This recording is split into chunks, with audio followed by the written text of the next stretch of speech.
Pendant 22 ans, j'ai été à la fois le père et la mère de ma fille. Sa mère est partie pour une nouvelle famille. À 23 ans, ma fille a emménagé chez eux parce qu'il avait une piscine. Pour son mariage, elle m'a demandé de ne pas venir car son beau-père l'accompagnerait à l'hôtel. Quand j'ai essayé de lui parler, elle a dit « J'ai changé de nom de famille parce que j'avais honte du tien ».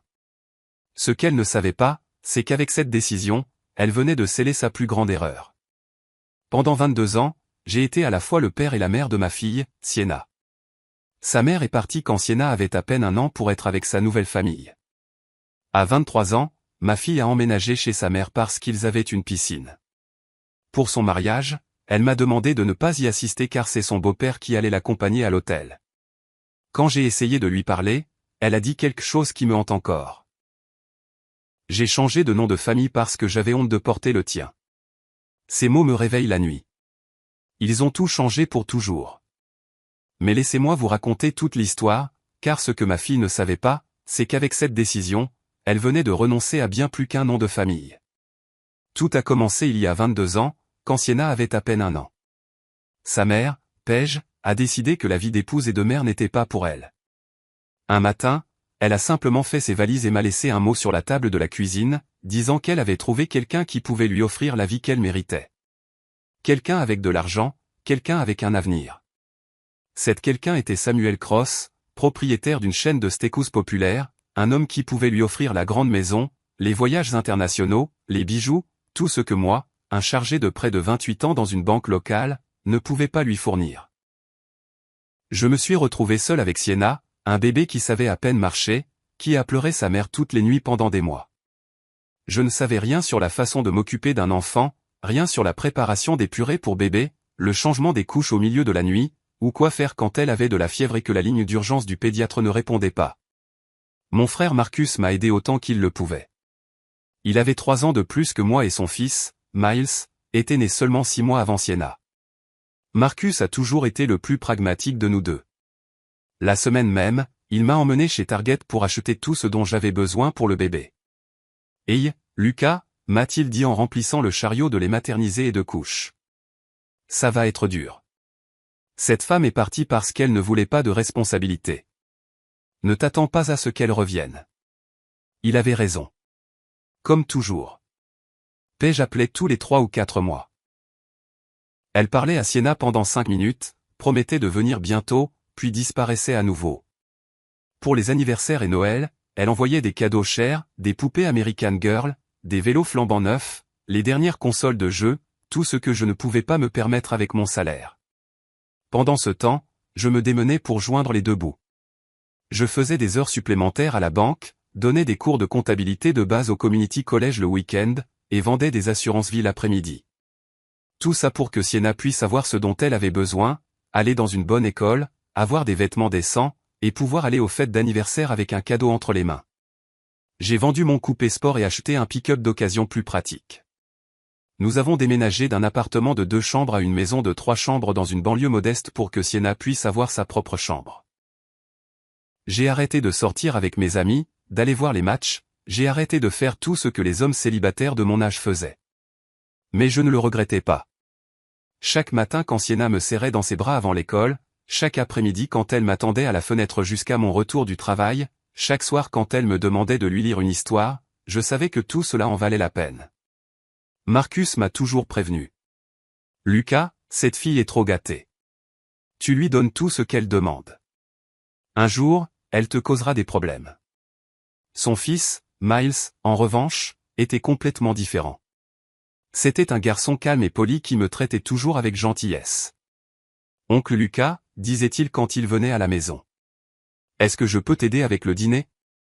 Tu veux que je t'aide à rentrer les courses? » Miles et Sienna jouaient ensemble quand ils étaient petits, mais en grandissant, la différence est devenue évidente.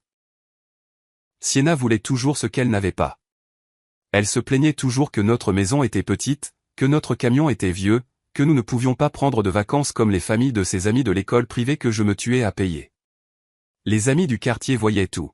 « Lucas », me disait Monsieur Robert, mon voisin d'un accent grave côté, cette petite n'est jamais satisfaite de rien. Tu t'échines au travail et elle fait toujours la tête. Marie, la femme qui tenait l'épicerie du coin, l'avait remarqué aussi. Cette fille ne dit jamais merci quand vous venez lui acheter une friandise, a-t-elle commenté. Elle pense toujours à autre chose. Mais je la défendais. C'est juste une phase, leur disais-je.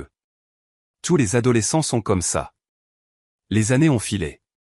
Sienna a obtenu son diplôme de fin d'études secondaires et est allée à l'université pour étudier l'administration des affaires. J'ai payé chaque semestre, chaque manuel, chaque projet. Je me suis endetté jusqu'au cou pour qu'elle puisse avoir l'éducation que je n'avais jamais pu m'offrir. Pendant ces années universitaires, Paige a commencé à se montrer plus souvent. Elle emmenait Sienna déjeuner dans des restaurants chers, lui achetait des vêtements de marque et lui parlait de la nouvelle maison que Samuel avait achetée dans le quartier le plus exclusif de la ville, une maison avec piscine. Quand Sienna a eu 23 ans et a obtenu son diplôme, elle est rentrée à la maison avec une nouvelle qui m'a brisé le cœur. « Papa », a-t-elle dit sans même s'asseoir dans le salon. « Je vais emménager avec maman et Samuel. »« Quoi ? Pourquoi ? » ?»« Parce que là-bas, j'ai ma propre chambre avec une salle de bain privée. Parce qu'ils ont une piscine. Parce que je peux inviter mes amis sans qu'ils aient honte de l'endroit où je vis. » Cette dernière phrase m'a fait plus mal que toutes les nuits blanches, plus que tous les sacrifices, plus que toutes les années de solitude. Elle avait honte de cette maison. La maison où je l'avais élevée. Ce n'est pas ça, papa. C'est pour mon avenir. Samuel va me trouver un emploi dans son siège social. Je peux y construire une carrière. Quand elle est partie, la maison m'a paru aussi vide qu'elle l'avait été 22 ans plus tôt.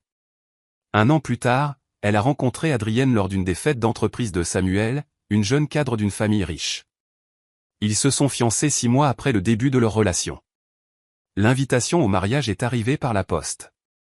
Une invitation élégante et chère avec des lettres dorées.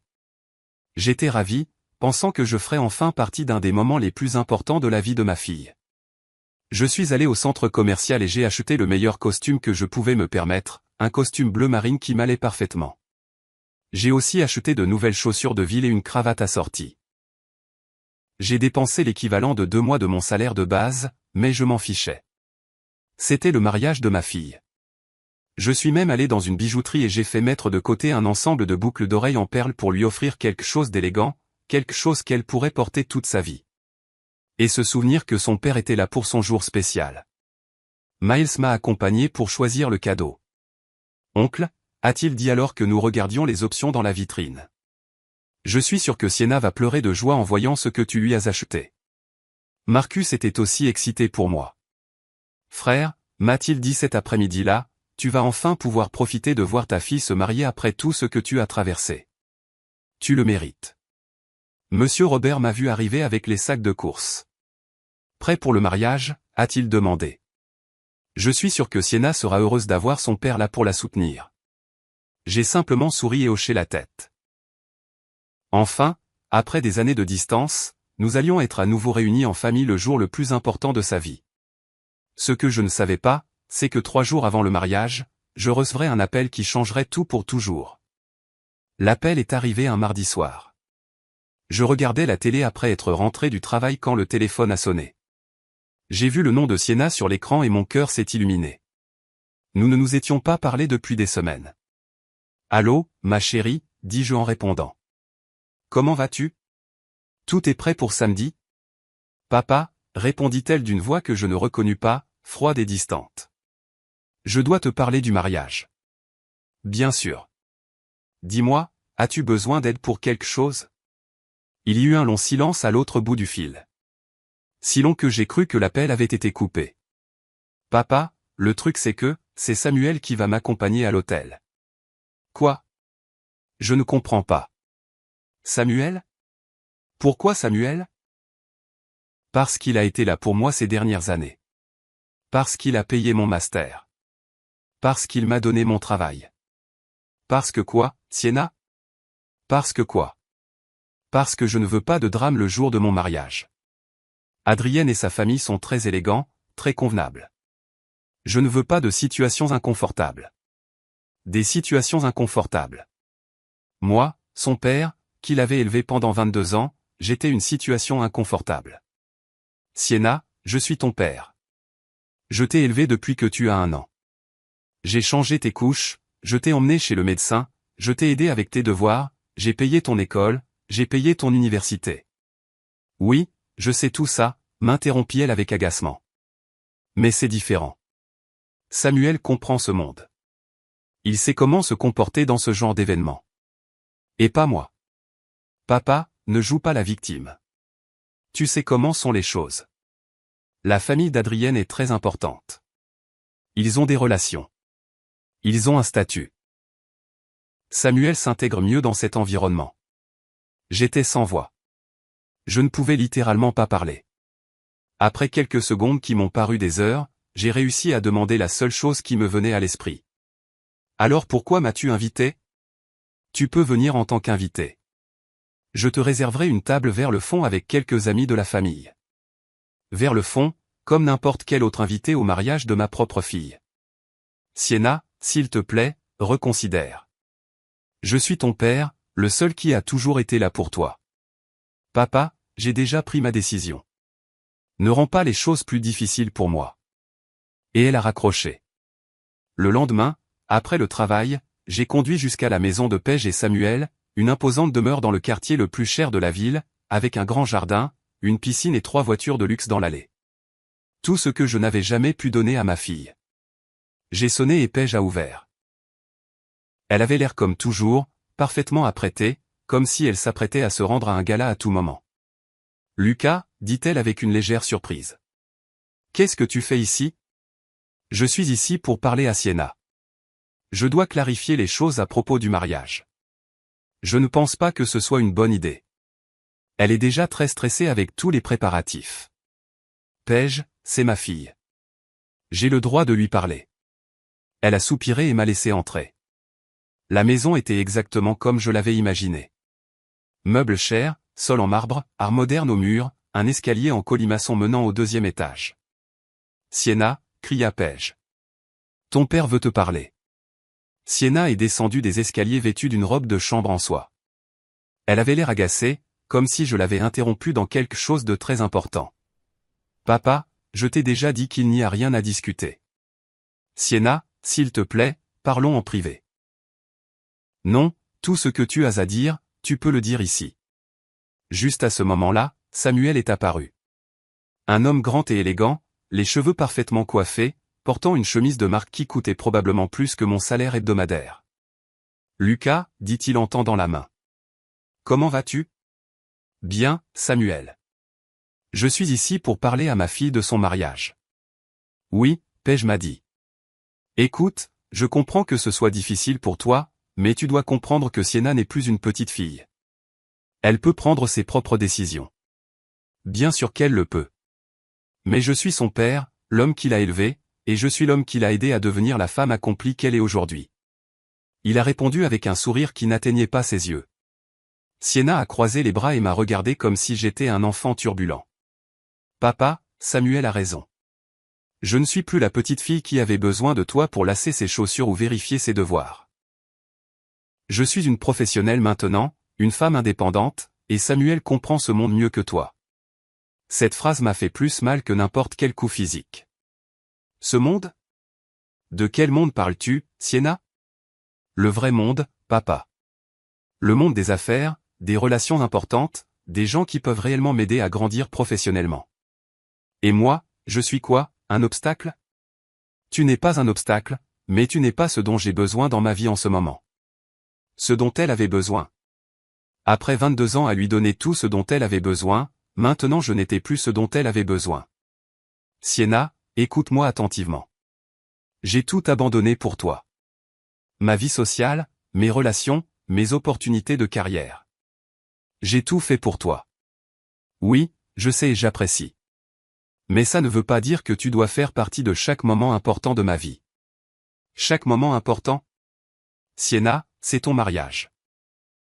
Le moment le plus important pour toi, peut-être. Pour moi, c'est le début d'un nouveau chapitre. Un chapitre où j'ai besoin de m'entourer des bonnes personnes. Les bonnes personnes. À ce moment-là, quelque chose en moi s'est brisé. Quelque chose qui se fissurait depuis des années s'est complètement fracassé. Tu sais quoi, Sienna ? Tu as raison. Peut-être que je ne suis pas la bonne personne. Peut-être qu'un employé de banque qui s'échine au travail pour donner à sa fille tout ce dont elle a besoin n'est pas assez bien pour ton nouveau monde. Papa, ne me comprends pas mal? Non, laisse-moi finir. Peut-être que quelqu'un qui est resté éveillé toute la nuit quand tu avais de la fièvre, qui a appris à tresser les cheveux d'une petite fille en regardant des vidéos YouTube, qui a vendu sa voiture pour payer ton école privée. Peut-être que cette personne n'est pas à la hauteur des standards de ton mariage élégant. Lucas, je pense que ça suffit, intervint Samuel. Non, Samuel, laisse-le parler, dit Sienna avec mépris. Laisse-le tout sortir. Tout sortir? Tu penses que c'est une crise de colère? Oui, papa. C'est exactement ce que je pense. Tu fais une crise parce que tu n'es pas le centre de l'attention à mon mariage. Mon mariage? Comme si j'étais un étranger essayant de s'incruster à un événement privé. Tu sais ce qui fait le plus mal, Sienna? Ce n'est pas que Samuel t'accompagne à l'hôtel. Ce n'est pas que tu m'aies mis à une table au fond. Ce qui fait le plus mal, c'est la façon dont tu me parles. Comme si j'étais n'importe qui. Comme si je ne comptais pour rien pour toi. Sienna me regarda droit dans les yeux. Il y avait quelque chose de froid dans son regard. Quelque chose que je n'avais jamais vu auparavant. Tu veux savoir la vérité, papa? Oui, je veux savoir la vérité. La vérité, c'est que j'ai légalement changé mon nom de famille il y a 6 mois. Je ne porte plus ton nom. Mon nom légal est maintenant Sienna Page-Cross. J'ai pris le nom de famille de Samuel parce que j'avais honte de porter le tien. Le monde s'est arrêté. Les mots flottaient dans l'air comme des couteaux. J'avais honte de porter le tien. 22 ans de ma vie, 22 ans de sacrifice, d'amour inconditionnel, d'être toujours là. Et elle avait honte de porter mon nom. Pourquoi? Ai-je réussi à murmurer? Parce que quand les gens me posent des questions sur ma famille, quand ils parlent de mes relations, quand ils veulent savoir d'où je viens, je ne veux pas qu'ils sachent que je viens d'une maison de 3 chambres en banlieue et d'un père qui donne des cours de compta le week-end pour payer les factures. Chaque mot était un coup de poignard. Je veux qu'ils sachent que je suis Sienna Cross, la belle-fille de Samuel Cross, l'homme d'affaires prospère, pas la fille de Lucas Anderson, le chargé de prêt. Je n'en pouvais plus. Je ne pouvais littéralement plus respirer. L'air était devenu lourd, dense. Je me suis dirigé vers la porte sans un mot de plus. Lucas, cria Samuel derrière moi. Tu l'as entendu. Il n'y a plus rien à dire ici. Il avait raison. Il n'y avait plus rien à dire. J'ai conduit jusqu'à la maison en pilote automatique. Je ne me souviens pas du trajet. Je ne me souviens pas d'avoir démarré le camion ou d'avoir ouvert la porte de ma maison. Ce dont je me souviens, c'est d'avoir immédiatement appelé mon frère Marcus et de lui avoir tout raconté, chaque mot venimeux, chaque humiliation. Cette fille, dit Marcus quand j'eus fini, c'est ingrate. Mais ce que ni Sienna, ni Paige, ni Samuel ne savaient, c'est qu'avec sa décision de changer de nom et de m'humilier publiquement, elle venait de renoncer à bien plus qu'un père. Elle venait de renoncer à un héritage de près de 200 000 $ que ses grands-parents paternels avaient laissé spécifiquement pour la petite fille bien-aimée qui porterait notre nom de famille. Elle venait aussi de renoncer à la police d'assurance vie que je payais religieusement depuis 20 ans, d'une valeur de 150 000 $. Et elle avait renoncé à la propriété de la maison de plage que mon père m'avait laissée, que j'avais gardée secrète toutes ces années, attendant le moment parfait pour la lui offrir en cadeau de mariage. Tout cela figurait dans des documents légaux au nom de Sienna Anderson, fille de Lucas Anderson. Mais Sienna Anderson n'existait plus. Elle était maintenant Sienna Cross, et Sienna Cross n'avait droit à rien de ce que ses grands-parents paternels avaient laissé pour la petite fille qui porterait le nom de famille avec fierté. Le lendemain, je suis allé voir notre avocat de famille. Maître Franklin me connaissait depuis que j'étais enfant. Il avait géré toutes les affaires juridiques de ma famille pendant des décennies. Quand je lui ai raconté ce qui s'était passé, il a enlevé ses lunettes et les a lentement nettoyées, comme il le faisait toujours quand il traitait quelque chose de sérieux. « Lucas, dit-il après un long silence. Es-tu absolument sûr de ça? Complètement, ai-je répondu. Je veux que vous changiez tous les bénéficiaires. Tout ce qui est au nom de Sienna Anderson va à Miles. C'est mon neveu.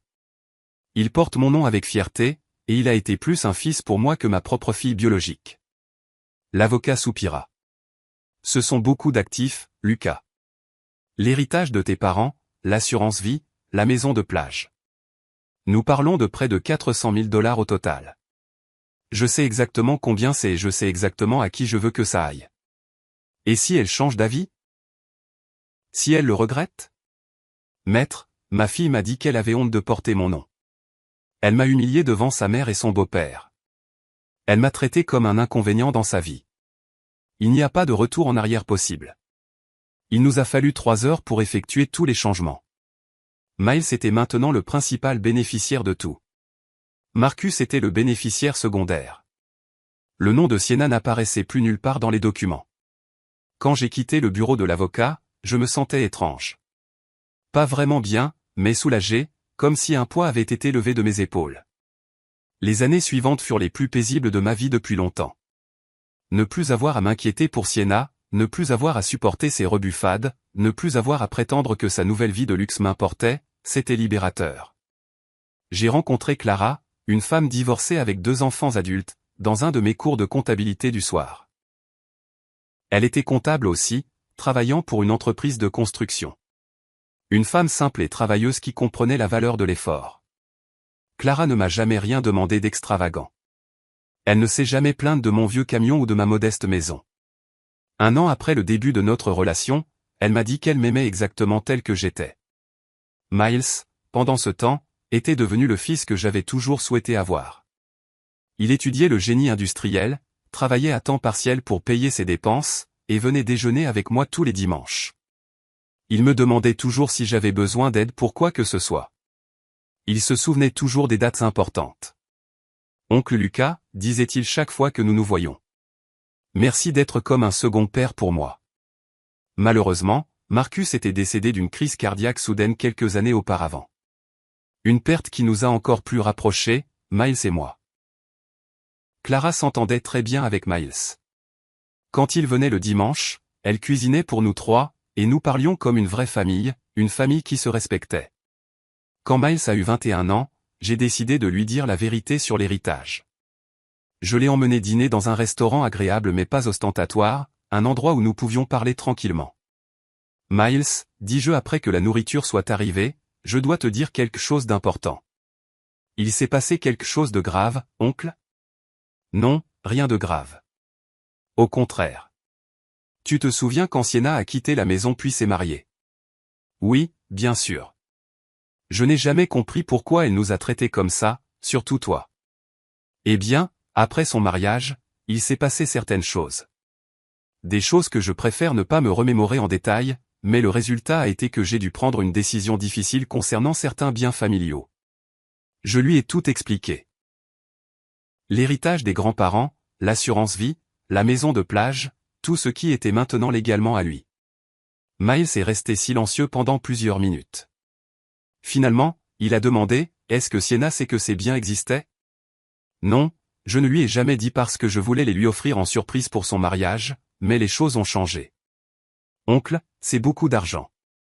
Es-tu sûr de vouloir que je l'aie? Miles, tu as été plus un fils pour moi que ma propre fille. Tu m'appelles chaque semaine. Tu me rends visite. Tu me traites avec gentillesse et respect. Tu portes notre nom de famille avec fierté. Bien sûr que je veux que tu l'aies. Miles avait les larmes aux yeux. Merci, oncle. Mais plus que l'argent, merci de me considérer comme un fils. Ça vaut plus que n'importe quel héritage. La crise économique. 2 ans plus tard, quand Miles avait 23 ans et était déjà diplômé en ingénierie, la vie a donné à notre famille une leçon de justice que je n'aurais jamais pu imaginer dans mes rêves les plus fous. Tout a commencé par une crise économique qui a durement touché le secteur de la restauration.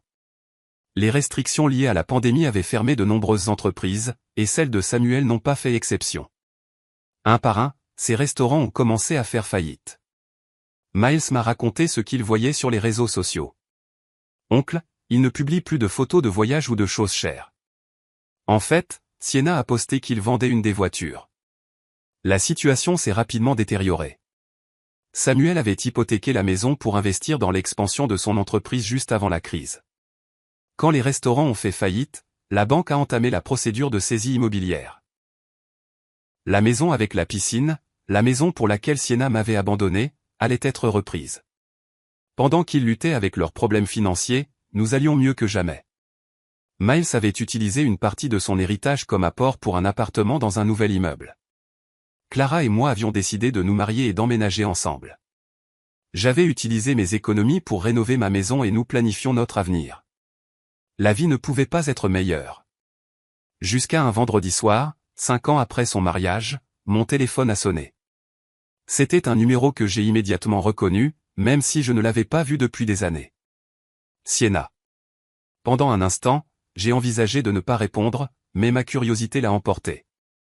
Allô, ai-je répondu d'une voix neutre.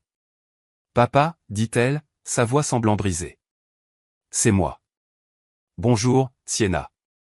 Papa, j'ai besoin de te parler. De quoi veux-tu parler? Il y eut un long silence. Je pouvais entendre sa respiration saccadée, comme si elle pleurait. Papa, nous traversons une situation très difficile. Samuel a tout perdu. Nous avons perdu la maison. Adrienne et moi avons dû emménager dans un minuscule appartement. Je travaille dans un centre d'appel la nuit juste pour payer le loyer. Je suis désolé d'apprendre ça, dis-je. Papa, je sais que les choses ne se sont pas bien terminées entre nous.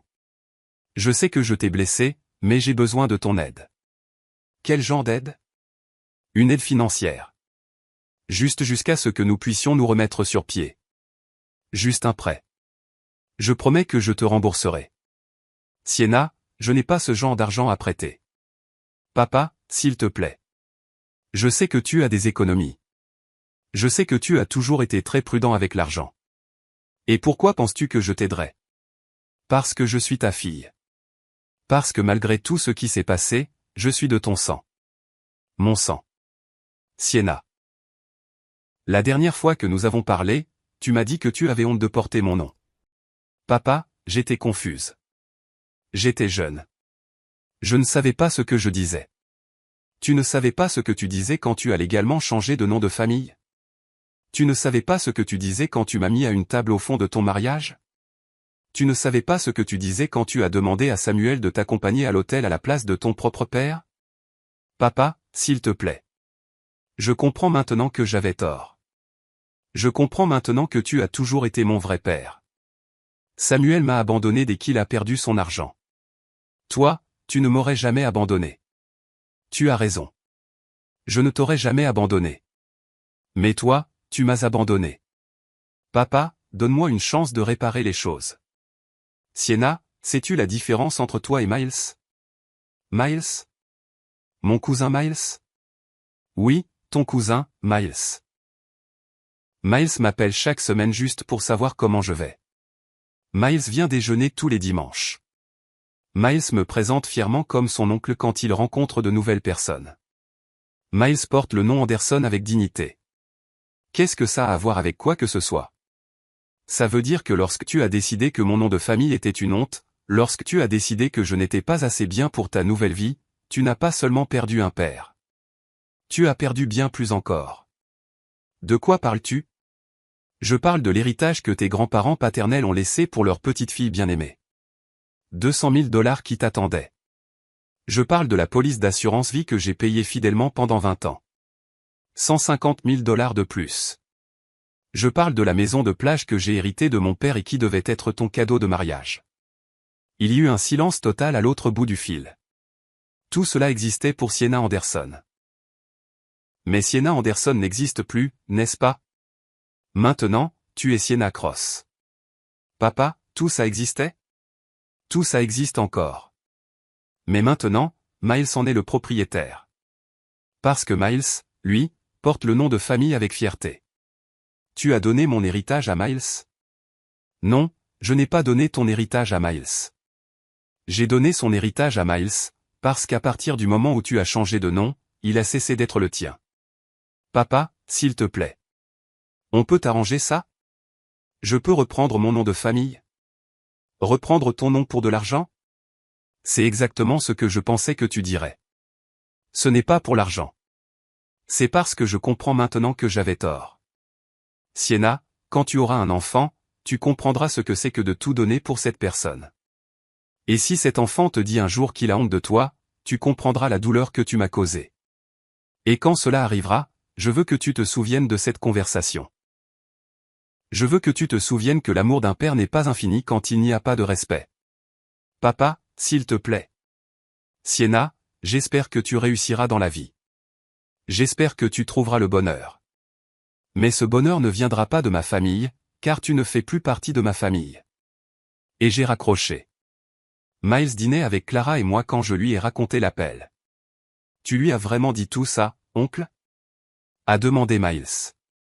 Tout ça et plus encore. Et comment te sens-tu? Je me sens en paix, Miles. Pour la première fois depuis des années, je me sens complètement en paix. Clara m'a pris la main. Je suis fier de toi, Lucas. Tu as fait ce qu'il fallait. Miles s'est levé de table et m'a serré dans ses bras. Merci, oncle, de m'avoir appris ce que la famille signifie vraiment. Et merci de m'avoir considéré digne de porter notre nom. 6 mois plus tard, Miles a épousé sa petite amie de l'université, une fille simple et travailleuse qu'il aimait pour ce qu'il était, pas pour ce qu'il avait. Au mariage, Miles m'a demandé d'accompagner la mariée à l'hôtel. Alors que nous marchions ensemble vers l'hôtel, Miles m'a murmuré « Merci de m'avoir montré ce qu'est un vrai père ». Ce soir-là, après le mariage, Clara et moi étions à la maison en train de regarder les photos de la journée. « Tu sais ce qu'il y a de plus beau dans tout ça » m'a dit Clara. « Quoi donc ? » C'est que Miles va être un père merveilleux parce qu'il a eu le meilleur exemple. Et ses enfants porteront le nom Anderson avec la même fierté que lui. Elle avait raison. Le nom Anderson continuerait, mais il serait porté par quelqu'un qui le respectait et l'honorait. Quelqu'un qui comprenait que la famille n'est pas une question d'argent ou de statut social. C'est une question d'amour, de respect et de loyauté. 3 choses que Sienna n'a jamais comprises et que Miles a apprises dès son plus jeune âge. Et au moment où j'écris ces lignes, des années plus tard, Miles et sa femme viennent de m'annoncer qu'ils vont avoir leur premier enfant. Un garçon qui portera le nom Anderson et qui grandira en connaissant l'histoire de sa famille. Une histoire de loyauté récompensée et d'ingratitude punie.